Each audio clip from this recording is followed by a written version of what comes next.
console saying that feed line prep is complete. What that means is Nova C's propulsion system, that mixture of liquid methane and liquid oxygen, that feed line is prepped, getting ready to go into an injector to blend those two propellants, and the propellant and the oxidizer, and have ignition of PDI.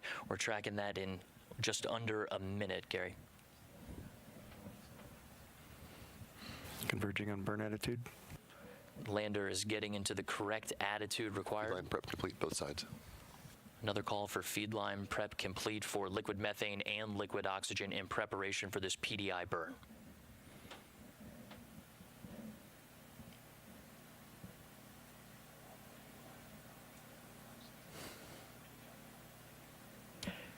"15 seconds, exec mode." 15 seconds to exec mode. We're tracking a little less than a minute, though, until the time of ignition for powered descent initiation. Settling. Ignition. Throttling up. Main stage. There we heard main stage ignition. That's coming from our prop console, Rob Good Moorhead. control. GNC call on good Full control. thrust. Thrust to weight 1.5. These are great call-outs in between our prop console and our flight manager, Scott Tamblin, calling it as the data is feeding into the lander, which means we are continuing to have good communications. The lander is sending that back to flight controllers in Nova Control. Gary, something we prepared for, we planned on, is that loss of communications, and that's why we have this. I see good thrust control.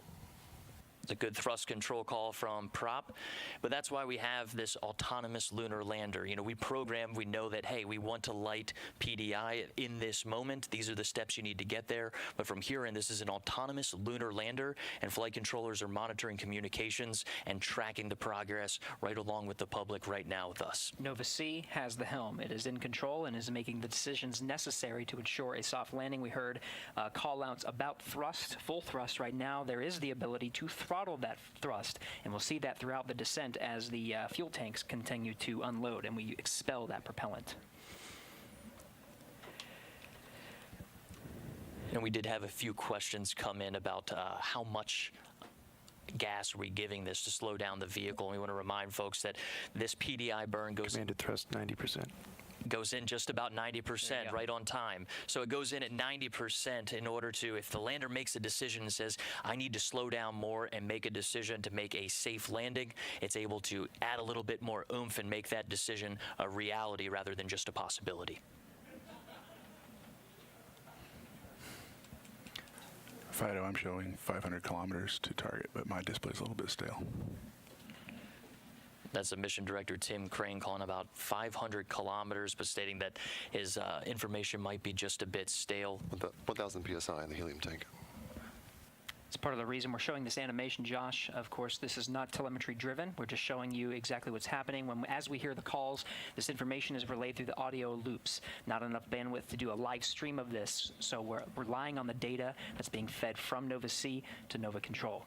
Yeah, that data is going into the flight controllers, and what you're seeing on your screen right now is just to give you an idea of the vehicle's attitude. You heard them talking about moving to a burn attitude. This is what we expect Nova C is doing right now. It is a simulation in the large screen just to give you an idea of what's happening over these critical approximate 10, 11 minutes of PDI, powered descent initiation, trying to slow Nova C down, bring that acceleration down to about 1,800 meters per second.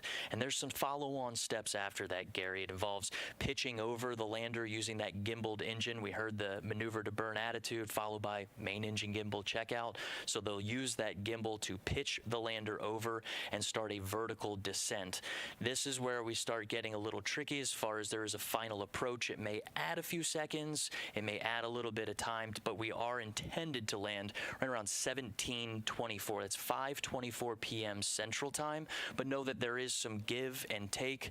We're also expecting, plan for, and train for a little bit of loss of communication during this process. That's right. And that communication is absolutely important. And part of the reason, and we've been stressing this, Josh, is the autonomous operations of Nova C. Part of that is after it performs that pitch over maneuver. 400 seconds to go on braking 1. Good control. Fido, I see TRN depause processing in flight.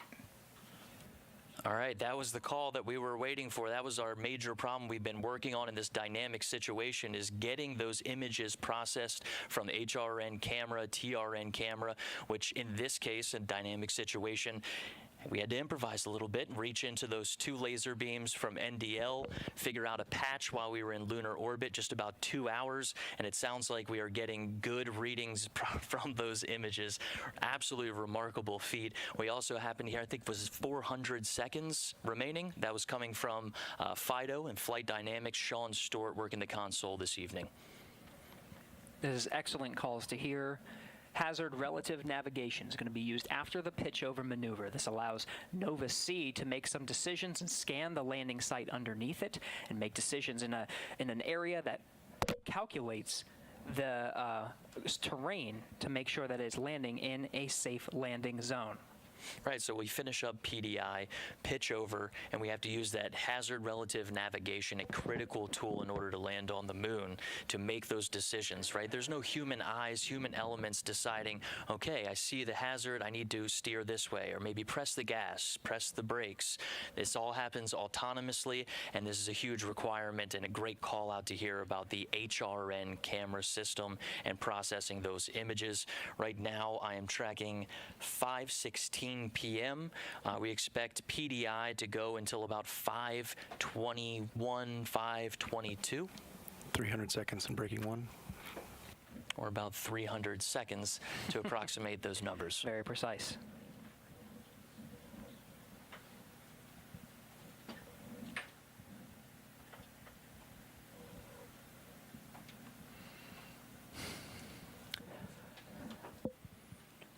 Josh, after those final series, Thrust to weight is 1.7. following along, after those critical maneuvers, Committed thrust still 90%. 90% thrust. We'll hear those call-outs periodically. We started at full thrust, 90%, Engine still performance throttling, nominal. and good 500 performance PSI on that left engine. tank. That's a great call out. 2 things there. Nominal performance on this engine as well as the helium tank. So what we haven't mentioned so far in the show is that the helium tank pressurizes that liquid methane and liquid oxygen tank. But in addition, it's also used for reaction control system. Those are the small spurts that you see at the top of the lander in the animation that control the vehicle's attitude. So for things like landing on the moon, you really want to land at the right attitude. That way your antennas are facing back, direct line of sight to Earth, and you can get that ultimate confirmation once you do suspect that you have landed on the moon. The antenna alignment is an important element of landing on the moon, Josh. We're expecting the high-gain antennas to be pointed towards Earth to confirm, but there may be a delay.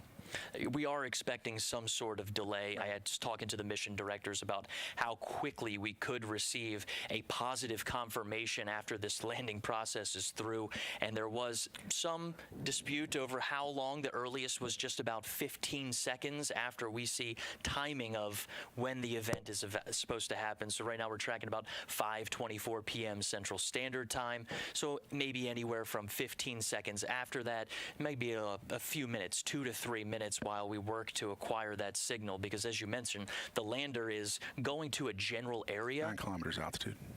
9 kilometers altitude call from Tim Crane.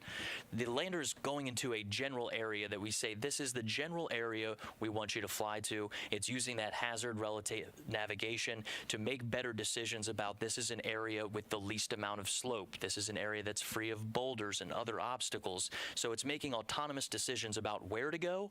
3 minutes to go, breaking 1. 3 minutes call.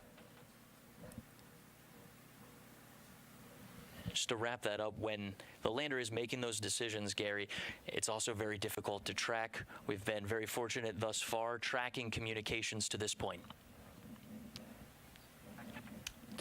To wrap that up, Josh, 3 minutes, that brings us to just shy of 5:22 p.m. Central Time.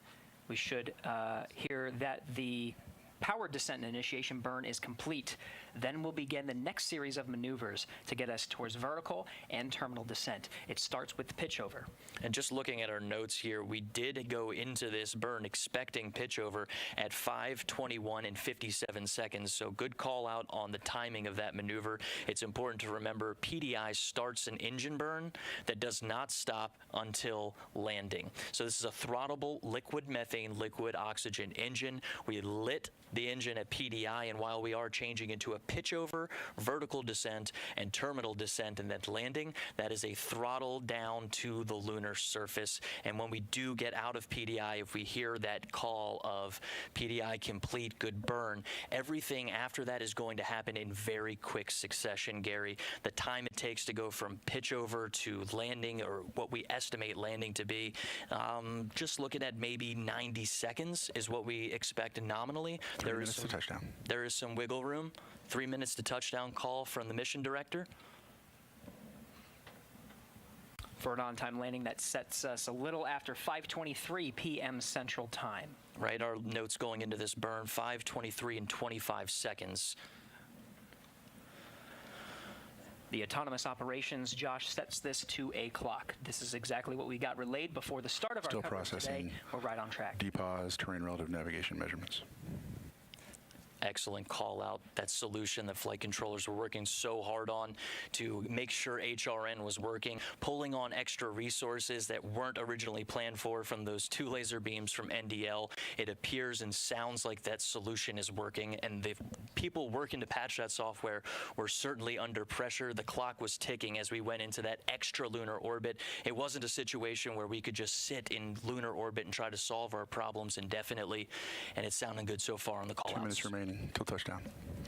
2 minutes to touchdown. That required a patch to be designed on the ground and uplinked to Nova C to confirm that those laser sensors on NASA's navigation Doppler lidar could be routed to the terrain relative navigation and hazard relative navigation. That call out is fantastic. Fighter, do you have an altitude reading?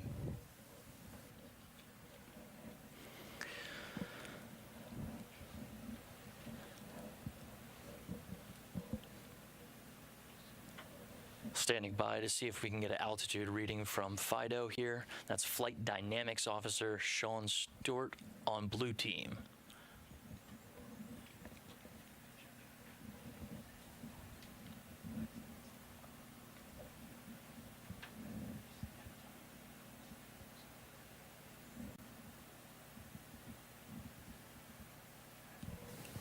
Confirm that looked like a pitch over gimbal. Let's do it. Sounds like we have some data that confirms pitch over. This starts the HDA process. That's hazard detection avoidance. Throughout this show, you've heard Gary and I talking about the problem that was attempted to be solved in lunar orbit, making the decision to not only postpone this show. NDL indicates altitude of 1,000 meters. 1,000 meters call out from NDL. That is coming from flight management. This is a system right now. NDL was not intended to be the primary landing system on this. Instead, we're using 2 laser beams from NDL and feeding that into that hazard detection and avoidance system that you see on your screen right now, with the lander making autonomous decisions about where it wants to land. That is generally Less than 1 minute remaining to touchdown. Less than 1 minute remaining for touchdown. And again, that's the time of touchdown. It may take some time to actually confirm the status of the lander. And in this process, we do have a deployment of Eagle Cam attempting to take the third-person images of Nova C going down to the lunar surface. We are inside of 1 minute, Gary.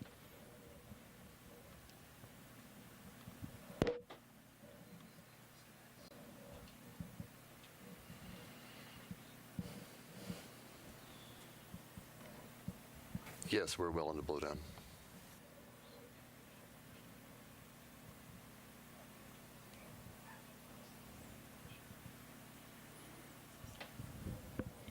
And we're tracking here in the broadcast booth. The clock has reached the expected.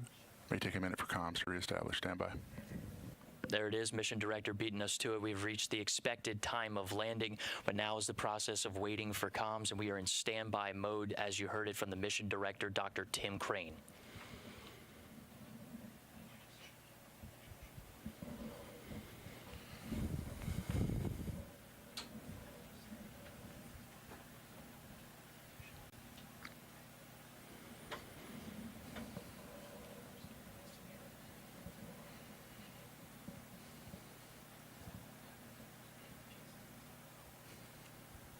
And 1 minute has elapsed from the notes that we have, Gary, of that original burn starting at PDI. And you have carrier lock. That's MD asking if we are getting the ground stations locked on to Nova C.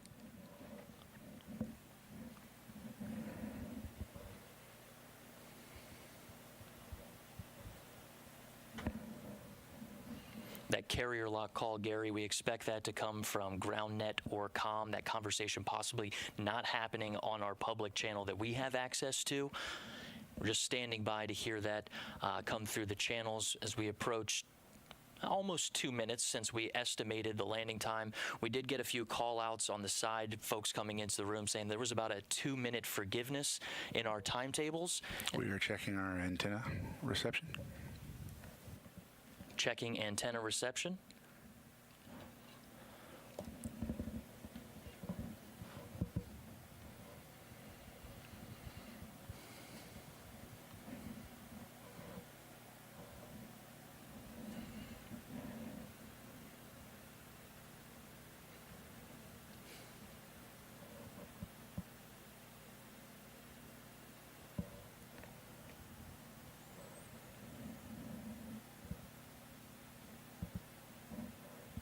And we're standing by, Gary. We're standing by just as we approach 5:26 p.m. Central Standard Time.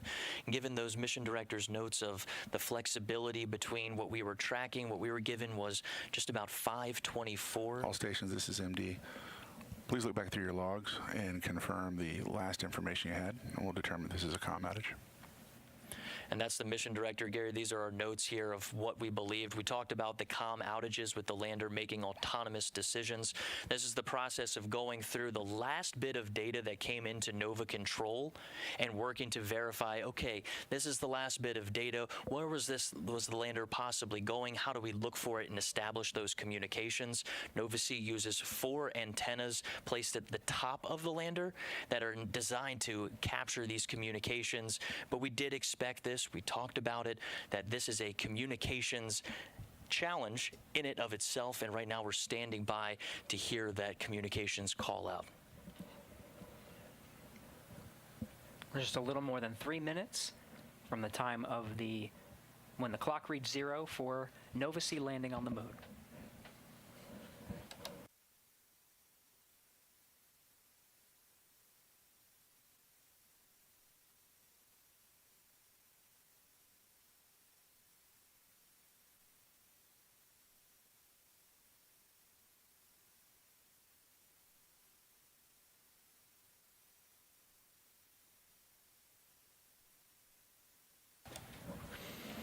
And we just checked with our team here in the broadcast booth, decided to let's stay on this. All the chatter we are not hearing on this public channel, Gary, all things indicate that we are working to solve a possible communications challenge in this moment. So we're going to continue to stand by. For those following along. MD Prime on IM1. Go for prime. Yeah, I guess you polled the room looking for states, and we're going to go ahead and cycle the ground transmitter on Goonhilly and do some RF sweeps. Is that your plan? That's correct. Roger, copy. And that's just what we had in mind in our notes, Gary, is that if we encounter a communications challenge, we mentioned how difficult it is to land on the moon and continually have those communications. What you just heard there is folks talking about using the Goonhilly Earth Station Limited dish in the UK to do a sweep looking for that signal. We mentioned that autonomous process of the lander reassigning itself somewhere that it believes is safe. Going into it, we heard that the HRN camera was functioning and able to make those decisions after what was a 2-hour orbit of problem solving with Intuitive Machines' TRN and HRN cameras, the laser rangefinders assigned to those. Those are the ones that Intuitive Machines installed inside the navigation pods. The laser rangefinders were not activated. We went to NASA and asked to use 2 of the laser beams on the navigation Doppler LiDAR. That's right. And spent 2 hours in orbit. Team, we're going to confirm our pointing vector with our antenna for post-landing. Yep. We spent about 2 hours in orbit to solve that problem. We got good readings on the way down. And right now, we are working to confirm communications on the surface of the moon, roughly around the Malapert A region. That is the South Pole region of the moon. That's right. What we do know is the powered descent initiation. We were following along on the status calls. We executed a pitch-over maneuver, and we're counting down the clock to a landing time of 5:23 p.m. Central Time. Well, Josh described those processes of working on the communications component to confirm data from the lander, pulsing the teams surrounding him to check the status of Nova C and the data that they were receiving here in Nova Control to confirm landing. And part of that, Josh, as you described, is communications. We're standing by. Fido MD on IM1. QMD. I'm looking at our phase plane there for the last part of the flight. Looks like we had excellent pitch and yaw control throughout, but I did see a little bit of a roll excursion. Could it be that we landed off angle and roll in the final phase? So I do see we had up to an 8-degree excursion. We're about to begin the roll maneuver, which is about Terminal phase. the terminal phase, which is a large roll maneuver to get to landing attitude. That's the last data point I have. But up until that point, we were really solid. Right, so terminal phase begins at 30 meters? Or post-HDA? Post-HDA. Post-HDA. 400 meters. Very good.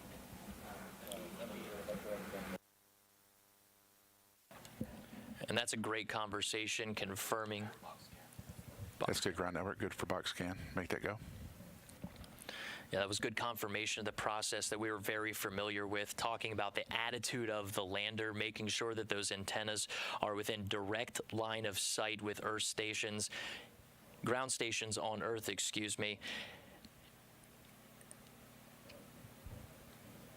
Mission director at all stations are also updating our pointing vector with our dishes to make sure that they're tuned in on our final landing site. There's a call. We're searching for that communications back to the ground station. This one particularly is in the UK that's tracking us. And it's important to note, Gary, that we have an entire network dedicated to working these communications problems. It's been active this entire mission. And the largest, most powerful dish out of all of them is about a 64-meter dish in Australia. That time to search with that opportunity with the largest, most powerful dish, we're looking at about 12 to 13 hours after our estimated touchdown. So this is a process that we could be looking and searching for the lander's signal for confirmation for quite some time, but we're going to continue to listen in and stand by as our flight controllers are working with the ground station in the United Kingdom to work this issue, work this problem. It's another challenge, very similarly to the challenge solved just to make it this far. Science of life, we have a return signal we're tracking.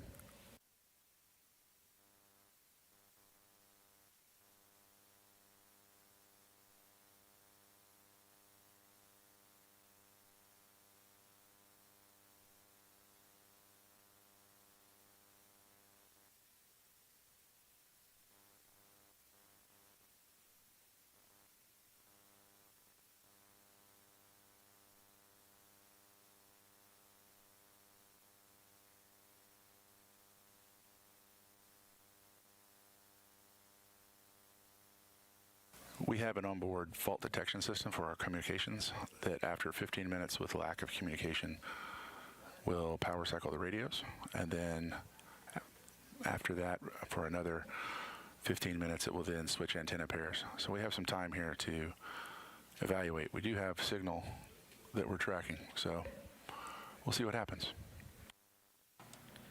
There's a great call out about the autonomous systems installed on our Nova C-class lunar lander named Odysseus. The process he's mentioning, Gary, is very similar to the one that we were preparing ourselves for at AOS, to where the lander has systems in place to recycle its antennas, to switch antenna pairs, and that was very similar to what we thought we were going to need to do after acquisition of signal. When we separated from the second stage of the launch vehicle, if we made it to a certain point, the lander was autonomously programmed to start taking matters into its own hands, and that was the information that our mission director, Dr. We're not dead yet. gave out. We're also not dead yet.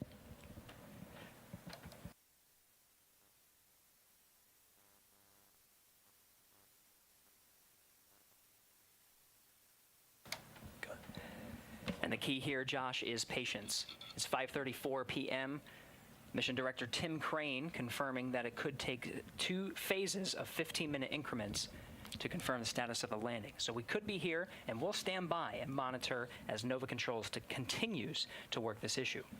Yeah, tense moments inside of Mission Control with the most qualified folks. We're picking up a signal from our high-gain antenna and transmitter. It's faint, but it's there. So stand by, folks. We'll see what's happening here. All right, we're going to continue to stand by. Let's keep this camera on inside of Nova Control. It sounds like we are getting some kind of faint I signal. want to send a series of commands to reactivate, make sure we're transmitting to keep the Quasonics active.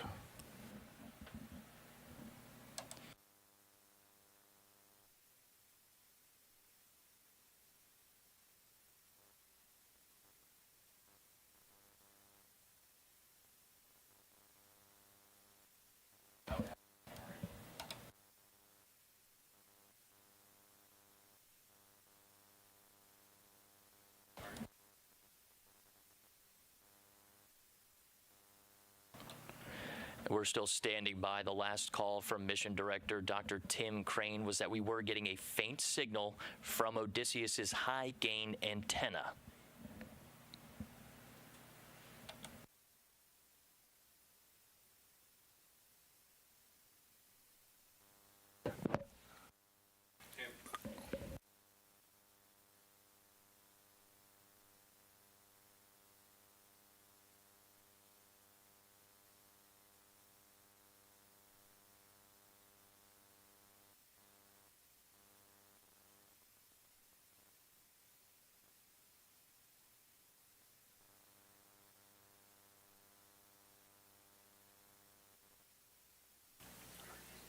All stations, this is Mission Director on IM-1.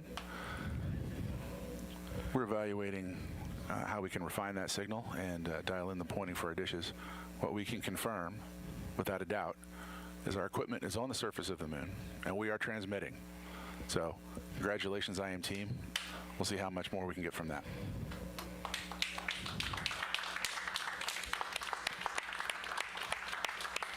An excellent call from our Mission Director, MD Dr. Prime Tim on Crane. IM1. And over Go to for our Prime. CEO, Steve Artemis. Yeah, if I could just pass on a few words to the entire team in Intuitive Machines at Superbab and here in the Mission Control. What an outstanding effort. I know this was a nail biter, but we are on the surface and we are transmitting. And welcome to the moon. Houston, Odysseus has found his new home. An excellent call, and this is our team of Intuitive Machines mechanics and their families, their friends, everyone who has Chad, where are we sacrificed so getting much those updated to pointing make it files this to, far. our stations?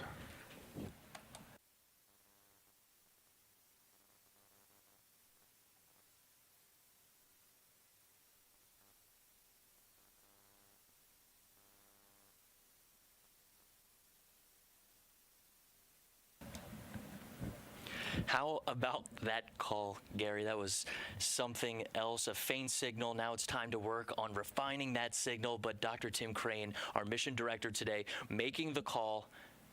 Odysseus has a new home. It shows the disciplines of the flight controllers in Nova Control. They waited until there was absolute confirmation that there was a signal, and then that was when they took the moment to celebrate. We saw that it wasn't just the individuals in Nova Control that contributed to the mission. The contributions to enable the success of Nova C's landing on the moon stretches far and wide. We showed, of course, some of the folks watching there, but really it extends even farther than this. A wonderful and truly amazing moment to celebrate. The U.S. has landed on the moon once again. And to everyone, you mentioned it goes beyond just the folks that we saw on camera waiting and working through those tense moments, but their friends, their families, and everything it took to get to this point. We're still expecting an image. We expect that to come down sometime in the future, especially as we look towards some high-resolution images.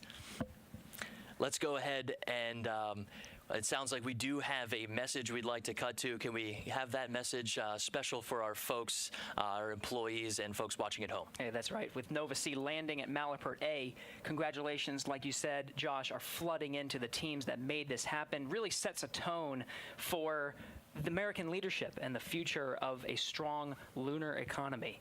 So here's NASA Administrator Bill Nelson. On the 8th day of a 250,000-mile voyage, a voyage along the Great Cosmic Bridge from the launch pad at the Kennedy Space Center to the target of the South Pole of the Moon, a commercial lander named Odysseus, powered by a company called Intuitive Machines, launched upon a SpaceX rocket carrying a bounty of NASA scientific instruments and bearing the dream of a new adventure in science, innovation, and American leadership in space. Well, all of that aced the landing of a lifetime. Today, for the first time in more than a half century, the U.S. has returned to the moon. Today, for the first time in the history of humanity, a commercial company, an American company, launched and led the voyage up there.